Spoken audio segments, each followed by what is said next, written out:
साफ तौर पर कहा है कि ये गलत तरीके से जो काम किया जा रहा है, बहिष्कार किया जा रहा है, ये बेहद गलत है। इस बार जनता उनको बॉयकॉट करेगी। कांग्रेस का काम सनातन का विरोध करना है, ये उनकी तरफ से कहा गया है। केंद्रीय मंत्री अनुराग ठाकुर ने कांग्रेस पर निशाना साधा है। आपको बता दें कि जिस तरीके से यहाँ पर मल्लिकार्जुन खड़गे हो, कांग्रेस के राष्ट्रीय अध्यक्ष, या फिर उसके अलावा सोनिया गांधी हो, अधीर रंजन चौधरी हो, इनके द्वारा बॉयकॉट किया गया है और मना किया गया है कि वो इस कार्यक्रम में शामिल नहीं होने वाले। क्या कुछ कहा अनुराग ठाकुर ने, आपको सुनवाते हैं।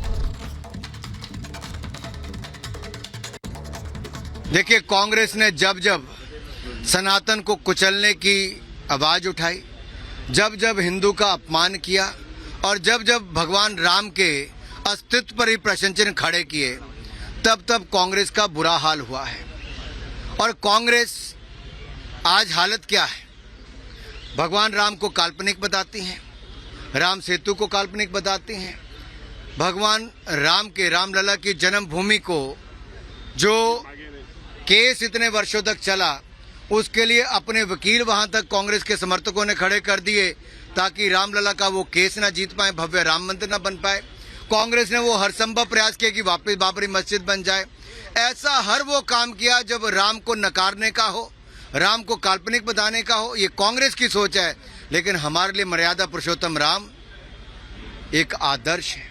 उनका जीवन हमारे लिए आदर्श है और एक आदर्श समाज और राम राज्य के लिए राममय भारत का होना आवश्यक था और आज भारत राममय हो रहा। 500 वर्षों का संघर्ष, सैकड़ों वर्ष की ये लड़ाई, आज धरातल पर जीत भी हुई है, भव्य राम मंदिर का निर्माण भी हुआ है। वो क्षण भी आया है जब प्राण प्रतिष्ठा होने का कार्यक्रम होगा, भव्य होगा। देश और दुनिया में एक तरह से दिवाली मनाई जाएगी, दीपोत्सव होगा, आरती होगी, गायन होगा, पूजा पाठ होगा, एक तरह से राममय पूरा भारत होगा। तो मैं कहना चाहता हूं, उस समय भी बायकॉट करने का काम कांग्रेस करती है। संसद सत्र चलता है तो कांग्रेस बायकॉट करती है, मोदी जी का भाषण हो तो बायकॉट करती है, नारी शक्ति अभिनंदन बिल लाना हो तो कांग्रेस उससे पहले ही बायकॉट करने की सोचती थी। नया भव्य संसद भवन बना तो कांग्रेस ने बायकॉट किया। तो जब जब अच्छा काम होता है कांग्रेस बायकॉट करती है। देश की जनता भी एक अच्छा काम करेगी, कांग्रेस का बायकॉट अगले चुनाव में करेगी और उनको बाहर का रास्ता दिखाएगी, अपने आप शुभ काम हो जाएगा।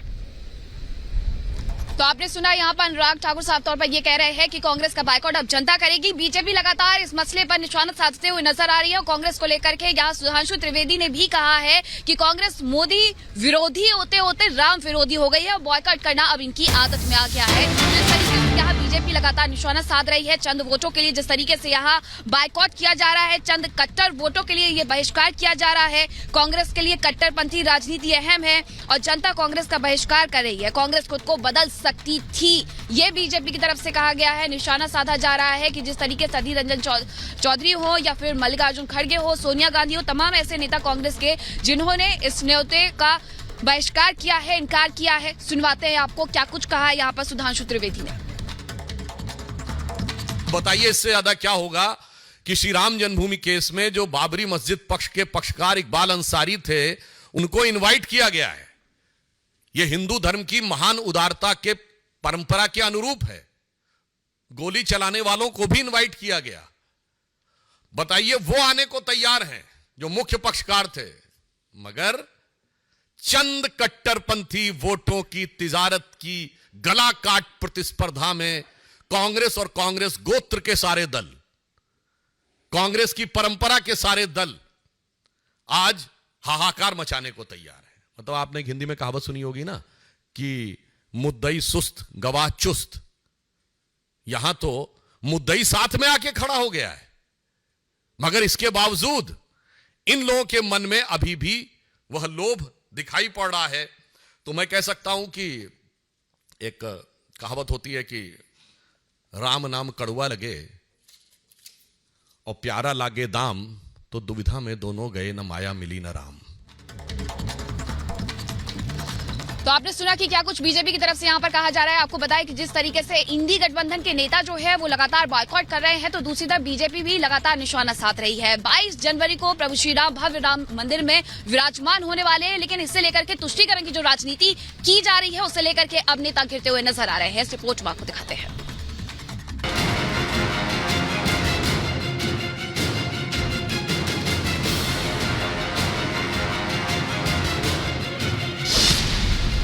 गठबंधन का खुला ऐलान। प्राण प्रतिष्ठा से दूरी, वोट बैंक से प्यार। अयोध्या का बहिष्कार, सनातन का अपमान। जैसे जैसे अयोध्या में रामलला की प्राण प्रतिष्ठा की तारीख पास आती जा रही है, वैसे वैसे इंडी गठबंधन की बेचैनी लगातार बढ़ती जा रही है। देश में राम मंदिर निर्माण पर हर्ष और उमंग का माहौल है, लेकिन इंडी गठबंधन के नेताओं के चेहरे पर उदासी और हताशा है।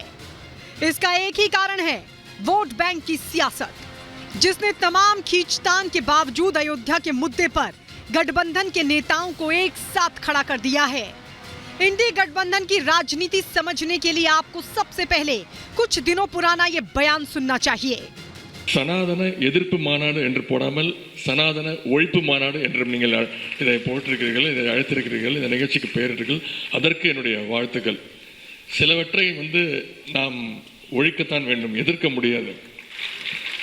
சனாதனம் என்பதை எதிர்ப்பதை விட ஒழிப்பதே நாம் செய்ய வேண்டிய முதல் காரியமாகும். उदयनिधि स्टालिन का ये बयान सिर्फ एक झांकी है, जिससे आप समझ सकते हैं कि इंडी गठबंधन किस तरह से सनातन और राम मंदिर से अपना पल्ला झाड़ने में जुटा हुआ है। सबसे ताजा मामला कांग्रेस का है, जिसने 22 जनवरी को अयोध्या में हो रहे प्राण प्रतिष्ठा कार्यक्रम का बहिष्कार करने का ऐलान किया है। कांग्रेस के अनुसार ये कार्यक्रम बीजेपी और आरएसएस का सियासी आयोजन है, इसलिए पार्टी इस आयोजन से दूर रहेगी। हालांकि कांग्रेस ने भले ही अब जाकर इस कार्यक्रम से दूरी बनाई हो, लेकिन इंडी गठबंधन के बड़े पार्टनर अखिलेश यादव ने 2 दिन पहले ही इस न्योते को ठुकरा दिया था। अखिलेश ने साफ कहा कि वो इस कार्यक्रम में बिल्कुल शामिल नहीं होंगे, क्योंकि वो प्राण प्रतिष्ठा का न्योता देने वालों को नहीं जानते हैं। अब जिसे जानते ही नहीं, उनका बुलावा कैसे स्वीकार कर सकते हैं? मैं नहीं जानता हूं, न मेरा कोई परिचय है, न मेरी उनसे कभी कोई मुलाकात हुई होगी।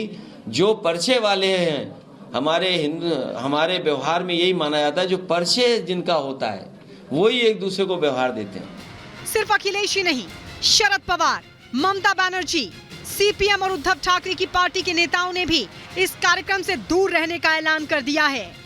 सबके अलग अलग तर्क हैं, लेकिन मतलब एक ही है। 22 जनवरी के प्राण प्रतिष्ठा समारोह से उनका और उनकी पार्टी का कोई लेना देना नहीं है।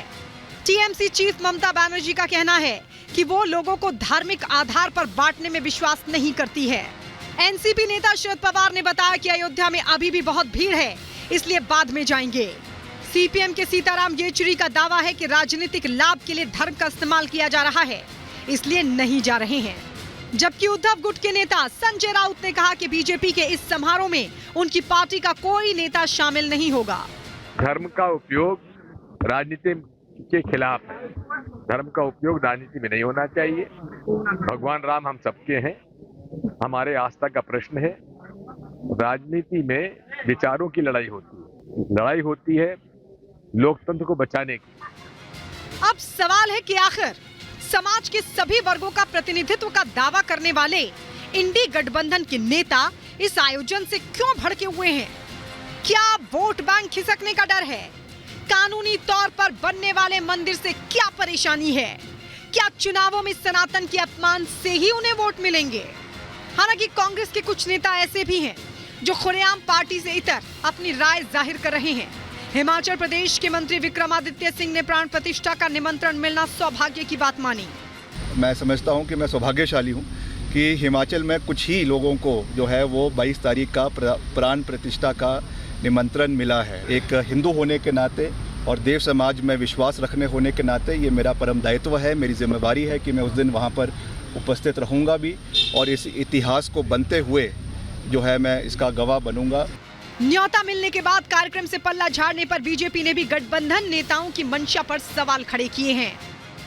ये लोग सीजनल हिंदू हैं और कांग्रेस पार्टी तो मैं नेहरू से लेकर के अब तक कोई अयोध्या नहीं गया है। नैतिक ताकत नहीं है। हमको कोई कांग्रेस के खिलाफ नहीं बोलना है और न कांग्रेस को करना। कांग्रेस अपने आप से समाप्त होने वाली पार्टी है। पूरा देश रामलला के रंग में रंगा हुआ है, लेकिन विपक्षी नेता इस कार्यक्रम से दूरी बना रहे हैं। जाहिर सी बात है, इसके पीछे सियासत है। अब सनातन और राम विरोध की ये सियासत सफल होगी या असफल, इसका पता सिर्फ कुछ ही महीनों में चल जाएगा। Bureau report, Republic Bharat. तो देखिए, अयोध्या राममय हो चुकी है। अयोध्या धाम में जो भक्तगण है वो किस तरीके से यहाँ पर जश्न का माहौल नजर आ रहा है वो आपको दिखा रहे हैं। इसी बीच एक बड़ी खबर अपने दर्शकों को बता दें, रामलला की प्राण प्रतिष्ठा को लेकर वीएचपी के अध्यक्ष आलोक कुमार का